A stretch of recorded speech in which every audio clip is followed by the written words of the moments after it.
गृहमंत्री अमित शाह का आज बिहार दौरा, मिथिला में झंझारपुर और सीमांचल इलाकों में कार्यक्रम। मिशन 2024 के सिलसिले में मिथिला के झंझारपुर में आज अमित शाह की रैली, गिनाएंगे मोदी सरकार की 9 साल की उपलब्धियां। ललित कर्पूरी स्टेडियम में जनसभा की तैयारी। झंझारपुर में शाह की अध्यक्षता में होगी बीजेपी के आला नेताओं की बैठक, लोकसभा चुनाव की रणनीति पर होगी चर्चा। नेपाल बॉर्डर से सटे जोगबनी भी जाएंगे अमित शाह, एसएसबी बटालियन के मुख्यालय का करेंगे उद्घाटन, इंटीग्रेटेड चेक पोस्ट का भी करेंगे शुभारंभ। 1 साल के अंदर छठी बार बिहार दौरे पर जा रहे अमित शाह, प्रदेश में बीजेपी अध्यक्ष सम्राट चौधरी, गृह राज्य मंत्री नित्यानंद राय और दूसरे बड़े नेता होंगे साथ। हैदराबाद में आज से कांग्रेस कार्य समिति की 2 दिनों की अहम बैठक, खड़गे, सोनिया और राहुल गांधी होंगे शामिल। पुनर्गठन के बाद कांग्रेस कार्य समिति की पहली अहम बैठक, 5 राज्यों में विधानसभा चुनाव और आगामी लोकसभा चुनाव की रणनीति पर होगी चर्चा। बैठक में भारत जोड़ो यात्रा 2.0 पर भी हो सकती है चर्चा, लोकसभा चुनाव में सीटों के बंटवारे पर भी विचार संभव। रविवार को हैदराबाद के पास होगी कांग्रेस की मेगा रैली, तेलंगाना के लिए 5 गारंटियों का हो सकता है ऐलान। रविवार को बीजेपी मनाएगी हैदराबाद मुक्ति दिवस, बीआरएस, कांग्रेस और एआईएमआईएम ने किया राष्ट्रीय एकता दिवस मनाने का ऐलान। तेलंगाना बीजेपी अध्यक्ष और केंद्रीय मंत्री जी किशन रेड्डी ने कांग्रेस पर लगाया साजिश का आरोप, का हैदराबाद मुक्ति दिवस के इतिहास को छिपाया गया। दिल्ली के द्वारका में कल Yashobhoomi India international convention and expo centre और एयरपोर्ट एक्सप्रेस लाइन के विस्तार का होगा शुभारंभ, प्रधानमंत्री मोदी करेंगे उद्घाटन। 11 अक्टूबर को उत्तराखंड दौरे पर जा सकते हैं प्रधानमंत्री मोदी, पिथौरागढ़ के गूंजी, आदि कैलाश और नारायण आश्रम जाने का है कार्यक्रम। औरंगाबाद के छत्रपति संभाजी नगर में आज महाराष्ट्र कैबिनेट की खास बैठक, मराठवाड़ा क्षेत्र को सीएम शिंदे दे सकते हैं बड़ी सौगात। महाराष्ट्र विधानसभा में विपक्ष के नेता विजय वडेट्टीवार का दावा, स्पेशल कैबिनेट मीटिंग के नाम पर करोड़ों रुपयों पर हो रही शिंदे सरकार। नए संसद भवन में केंद्रीय मंत्रियों को मिले कमरे, 11 वरिष्ठ कैबिनेट मंत्रियों को ग्राउंड फ्लोर पर दिए गए कमरे। राज्य मंत्रियों को पहली मंजिल पर कमरे आवंटित, संसद के विशेष सत्र के दौरान नए कमरों में शिफ्ट करेंगे मंत्री।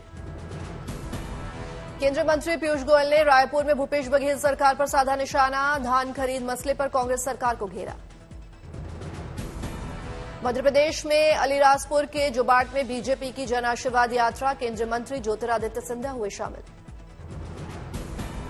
मुंबई में वृंदावन फैशन शो का आयोजन, केंद्रीय मंत्री अनुराग ठाकुर और सांसद हेमा मालिनी हुई शरीक। राजस्थान में फतेहपुर शेखावटी पहुंचे बीजेपी के परिवर्तन संकल्प यात्रा, नेता विपक्ष राजेंद्र सिंह राठौड़ ने कहा राजस्थान में बदलेगी सरकार। 22 तारीख तक 200 विधानसभा क्षेत्रों में परिवर्तन यात्रा, 25 सितंबर को जयपुर में हो सकती है प्रधानमंत्री मोदी की विशाल जनसभा। बीजेपी सांसद मनोज तिवारी ने दिल्ली के सरकारी स्कूलों में क्लासरूम घोटाले का लगाया आरोप, विजिलेंस की रिपोर्ट का दिया हवाला। लोकसभा चुनाव के लिए नई रणनीति बनाने में जुटी समाजवादी पार्टी, पिछड़े दलित और अल्पसंख्यकों को ज्यादा अहमियत देने पर विचार। गठबंधन में चुनाव लड़ने पर 35 से 40 लोकसभा सीटों पर ज्यादा ध्यान दे सकती है समाजवादी पार्टी, हर सीट के लिए 3 उम्मीदवारों का पैनल बनाने पर विचार। यूपी के मंत्री धर्मपाल सिंह ने समाजवादी पार्टी के मुखिया अखिलेश यादव पर किया वार, कहा 2024 के चुनाव में जनता सिखाएगी सबक। केंद्रीय मंत्री अश्विनी चौबे ने बिहार के शिक्षा मंत्री चंद्रशेखर पर साधा निशाना, रामचरितमानस पर विवादित बयान को लेकर बरसे। हिमाचल प्रदेश के पूर्व सीएम जयराम ठाकुर का बयान, महिला से दुर्व्यवहार के दोषियों को मिले कड़ी सजा। पूर्व केंद्रीय मंत्री प्रताप सारंगी ने विश्वकर्मा योजना की लॉन्चिंग को बताया क्रांतिकारी कदम, कहा कारीगरों और शिल्पियों को होगा फायदा। आज गुजरात दौरे पर जाएंगे आम आदमी पार्टी के नेता संजय सिंह, अहमदाबाद में पार्टी के कार्यकर्ताओं को करेंगे संबोधित, लोकसभा चुनाव के लिए सीटों की संभावना पर करेंगे विचार। समाजवादी पार्टी के नेता आजम खान के ठिकानों पर आयकर विभाग की पड़ताल 3 दिन बाद हुई खत्म, जौहर यूनिवर्सिटी में बड़े फर्जीवाड़े के सबूत मिलने का दावा। आयकर विभाग के छापों पर छलका आजम खान का दर्द, सूत्रों के मुताबिक कार्रवाई के दौरान छलके आंसू। आजम के ट्रस्ट का 12A फॉर्म रद्द कर सकता है आयकर विभाग, 300 करोड़ रुपए भरना पड़ सकता है टैक्स। आजम खान के ट्रस्ट की टैक्स चोरी के मामले में कुछ आला अफसरों से भी हो सकती है पूछताछ, आयकर विभाग ने तैयार की लिस्ट। दिल्ली शराब नीति मामले में ईडी की पूछताछ से के कविता को मिली फौरी राहत। अदालत ने दी पेशी से छूट, घर पर हो सकती है पूछताछ। 26 सितंबर को मामले पर अगली सुनवाई करेगा सुप्रीम कोर्ट। जम्मू कश्मीर में अनंतनाग के कोकरनाग में आतंकियों के सफाई के लिए ऑपरेशन जारी। पुलिस के मुताबिक 2 से 3 आतंकियों को घेरा गया, जल्द किया जाएगा खात्मा। कश्मीर पुलिस का बयान, खास खुफिया जानकारी के आधार पर चलाया जा रहा है आतंकियों के खिलाफ ऑपरेशन। कोकरनाग में मुठभेड़ वाली जगह पर सुनी गई धमाकों की आवाजें। सुरक्षा बलों की टुकड़ियां स्पेशल ऑपरेशन में जुटी। आतंकियों पर रॉकेट लॉन्चर से किए गए हमले। आतंकियों के छिपने वाली जगह को बनाया गया निशाना। कोकरनाग के जंगलों में कल सुबह से ही चल रही है मुठभेड़। सेना के जवानों पर आतंकियों ने धोखे से किया था हमला। कर्नाटक के हुबली धारवाड़ में ईदगाह मैदान में गणेश चतुर्थी समारोह का रास्ता साफ। म्युनिसिपल कॉर्पोरेशन ने दी ईदगाह मैदान में गणेश प्रतिमा स्थापित करने की इजाजत। धारवाड़ की अदालत ने खारिज की ईदगाह मैदान में गणेश प्रतिमा स्थापना करने के खिलाफ दायर याचिका। अंजुमन-ए इस्लाम संगठन कर रहा था विरोध। झारखंड के रांची में बड़ी संख्या में लोगों ने किया प्रदर्शन। मंदिर ट्रस्ट भंग किए जाने पर जताया विरोध। महाराष्ट्र के डोंबिवली में पुरानी इमारत ढही। रेस्क्यू ऑपरेशन में बचाए गए 3 लोग, 2 की मौत। जयपुर में चलती बाइक पर प्रेमी जोड़े को रोमांस करते पड़ा महंगा, पुलिस ने लिया एक्शन। दिल्ली और आसपास के इलाकों में आज भी हो सकती है बारिश। तापमान में गिरावट से मौसम होगा सुहाना। हिमाचल की कांगड़ा घाटी में जोरदार बारिश, जनजीवन हुआ अस्त व्यस्त। अगले 2 दिन भारी बारिश का अलर्ट। मध्य प्रदेश के छिंदवाड़ा में भारी बारिश के बाद खोले गए माछागोरा डैम के 8 गेट। प्रशासन ने निचले इलाकों में अलर्ट जारी किया, नदी नाले उफान पर। राजस्थान के बांसवाड़ा इलाके में झमाझम बारिश, कई इलाकों में भरा पानी। उत्तर प्रदेश के बिजनौर में मूसलाधार बारिश के चलते गली मोहल्लों में भरा पानी, जनजीवन हुआ बुरी तरह से प्रभावित। निपा वायरस से बचाव के लिए हरकत में आई केंद्र सरकार। आईसीएमआर ने की ऑस्ट्रेलिया से मोनोक्लोनल एंटीबॉडी के 20 और डोज मंगाने की तैयारी।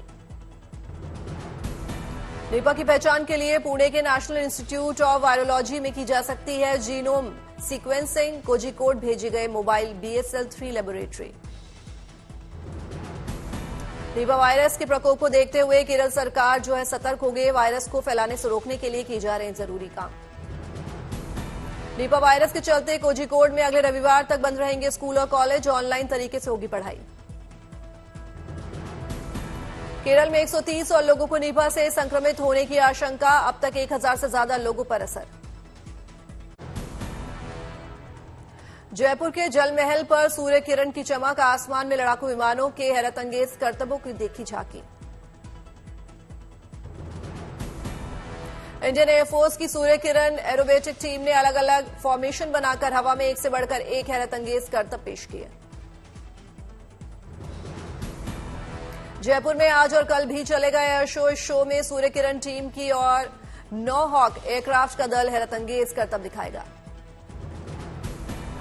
इस एयर शो का उद्देश्य युवाओं में भारतीय वायुसेना के प्रति जागरूकता बढ़ाना है। शो के प्रचार प्रसार के लिए प्रशासन ने शहर में जगह जगह स्क्रीन पर वीडियो कंटेंट चलाने के निर्देश दिए। जयपुर में एयर शो कार्यक्रम को देखने पहुंचे हजारों लोग। वायुवीरों का बढ़ाया उत्साह। मुंबई में लाल बादशाह राजा का फर्स्ट लुक आया सामने। गणपति बप्पा की विशाल मूर्ति रखकर की गई पंडाल की भव्य सजावट। पुजारियों ने की गणपति बप्पा की पूजा अर्चना। बप्पा की पहली झलक पाने के उत्सुक दिखे भक्त। लाल बादशाह राजा के पहले लुक के अनावरण के मौके पर कलाकारों ने किया सांस्कृतिक नृत्य। हाथों में तलवार ढाल लेकर ढोल की थाप पर थिरके कलाकार। महाराष्ट्र के डिप्टी सीएम देवेंद्र फडणवीस ने रवाना की गणपति स्पेशल नमो एक्सप्रेस। मुंबई के दादर से कोंकण का सफर। इको फ्रेंडली गणपति प्रतिमाएं बनाने में जुटे बच्चे। अहमदाबाद के स्कूल में अनोखी पहल। यूपी में इलेक्ट्रिक बसें बनाएगी अशोक लीलैंड। यूपी में 1000 करोड़ के निवेश पर मुख्यमंत्री योगी आदित्यनाथ ने जताई खुशी। स्वच्छता ही सेवा कार्यक्रम में शामिल हुए केंद्रीय मंत्री हरदीप सिंह पुरी। आने वाले 2 से 3 वर्षों में 100% वेस्ट प्रोसेसिंग की जताई उम्मीद। दिल्ली की जामिया यूनिवर्सिटी की वाइस चांसलर नजमा अख्तर को लाइफ टाइम अचीवमेंट अवार्ड से किया गया सम्मानित। शिक्षा को रोजगार से जोड़ने की पहल के लिए सम्मान। गोरखपुर विश्वविद्यालय के 42वें दीक्षांत समारोह पर लोगो हुआ जारी। वाइस चांसलर पूनम टंडन ने किया अनावरण। भुवनेश्वर में हुआ राष्ट्रीय स्तर के कुकरी कॉन्टेस्ट का आयोजन। एक से बढ़कर एक जायकेदार पकवानों की नुमाइश।